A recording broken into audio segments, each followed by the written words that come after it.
Hello friends, ये जो किताब गुलिस्तां आप मेरे हाथों में देख रहे हैं, ये 1258 में शेख सादी ने लिखी थी। शेख सादी साहब का किसी बात को करने और उसे बयान करने का जो अंदाज था वो बिल्कुल ही अलग था। मैं इस किताब में से एक कहानी आप लोगों के साथ शेयर करना चाहूँ। एक राजा था जो अपनी रियाया पर बेवजह जुल्म ढाता, उन पर कई प्रकार के टैक्सेस लगाता, जिसके कारण उसके देश में महंगाई बहुत बढ़ गई। जो भी कोई आदमी उस राजा के खिलाफ आवाज उठाता, उसे सड़ने के लिए जेल में डाल दिया जाता। राजा के जुल्मों सितम से तंग आकर लोगों ने आसपास के देशों में पलायन करना शुरू कर दिया। इस तरह जब रियाया कम हो गई तो देश के संसाधनों में भी कमी आ गई, कमाई में भी कमी आ गई।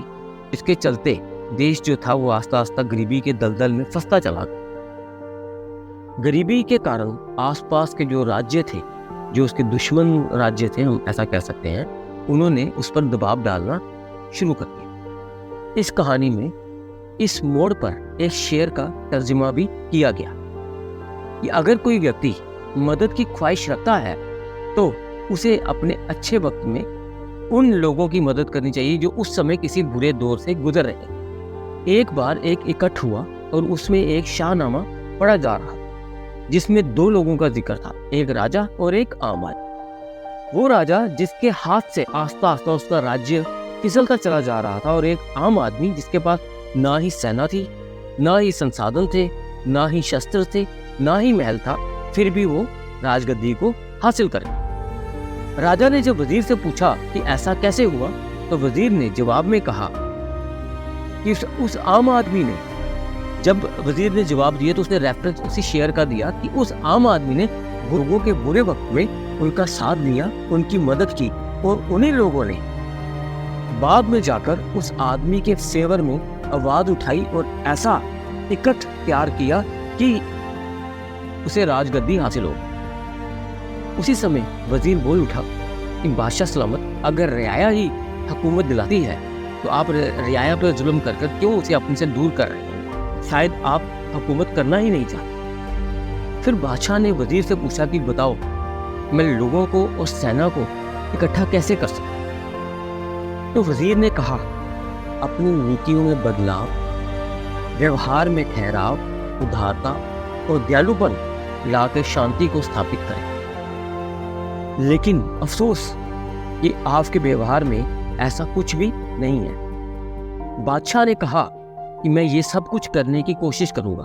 तो वजीर ने कहा कि जैसे बगियाड़ बेरों को चराने का काम नहीं कर सकता, वैसे ही एक अत्याचारी राज नहीं कर सकता। बादशाह को वजीर का ये व्यवहार उसके स्वभाव के विरुद्ध लगा और बादशाह ने वजीर को जेल में डाल दिया। इस किताब में मुझे जो कुछ अच्छा लगा मैंने पेन से उसे हाईलाइट कर दिया और वो कुछ चीजें मैं आपके सामने रखता हूँ। जब बादशाह गरीब और मायूस लोगों पर जुल्म करता है तो उसके मित्र भी एक वक्त पर उसके दुश्मन बन जाते हैं। सियानों ने कहा है कि अमीरी दिल पर निर्भर करती है, माल और असबाब पर नहीं। जुर्गी अकल पर निर्भर करती है, उम्र पर नहीं। साफ रहकर किसी से न डर, क्योंकि गंदा कपड़ा ही पत्थर पर पटका जाता है। बेईमान का हाथ ही हिसाब देते समय कांपता है। जमाने वालों, एक अंग के दुखने से दूसरे अंग को शांति नहीं मिलती। इसी तरह से दूसरों के दुखों की तरफ बेखबर रहना इंसानियत नहीं। बात शुरू की थी इस किताब से, लेकिन इसका संदर्भ जुड़ता है आज के वक्त से। एक डेटा के मुताबिक 2014 से 18.33 मिलियन लोग देश छोड़कर जा चुके हैं। इंटरनेशनल माइग्रेशन आउटलुक 2023 के डेटा के हिसाब से 2.5 मिलियन लोग मीन्स 25 लाख लोग हर साल देश छोड़ रहे हैं। एक डेटा जो गवर्नमेंट वेबसाइट पर अवेलेबल है, उसके हिसाब से 2018 में 1,34,000, 2019 में 1,44,000, 2020 में 85,000, 2021 में 1,63,000, 2022 में 2,25,000 और 2023 में 2,53,000 प्लस 1 लाख इलीगल माइग्रेंट्स जो है वो देश से जाते, जिन्होंने इस देश की सिटीजनशिप को त्याग दिया है। इसका मतलब है कि कुछ तो गलत हो रहा है। एजुकेशन ठीक नहीं है, जॉब्स नहीं है, एनवायरनमेंट नहीं है, अच्छी ज़िंदगी के लिए सहूलतें नहीं हैं, मेडिकल फैसिलिटीज़ नहीं है, बढ़ती महंगाई, बेरोजगारी और क्राइम, एजुकेशन सेक्शन में बढ़ती धांधली, पेपर लीक। इन सब की वजह से हमारे देश के रिसोर्सेज जो है वो ड्रेन आउट हो रहे हैं। हमारे देश की कोई भी यूनिवर्सिटी फर्स्ट टॉप 200 यूनिवर्सिटीज़ में नहीं आती वर्ल्ड के। अभी यूपी में एक केस हुआ जिसमें 4 बच्चों ने डिप्लोमा इन फार्मेसी का जब एग्जाम में वो बच्चे अपीयर हुए तो उन्होंने पेपर में सिर्फ जय श्री राम लिखा और स्टार क्रिकेटर्स का नाम लिखा। जब पेपर चेक हुआ तो चेक करने वाले ने उन्हें 50% नंबर देकर पास कर दिया। हमारे देश के एजुकेशन स्ट्रक्चर में एक साजिश के तहत दिन ब दिन इसे टफ किया जा रहा है, इसे कंटेंटलेस बनाया जा रहा है। पैसे वाले लोग जो हैं वो अपने बच्चों को अच्छी तालीम तो दे पा रहे हैं, वो बाहर भेज देते हैं, लेकिन जिनके पास पैसा नहीं है वो अपने बच्चों को कहाँ भेजें, वो कैसे पढ़ाएं, एक अच्छा आदमी कैसे बनाएं। हमारा देश ग्लोबल हैप्पीनेस इंडेक्स में गिरता गिरता 126 नंबर पे आ गया है 143 देशों में से।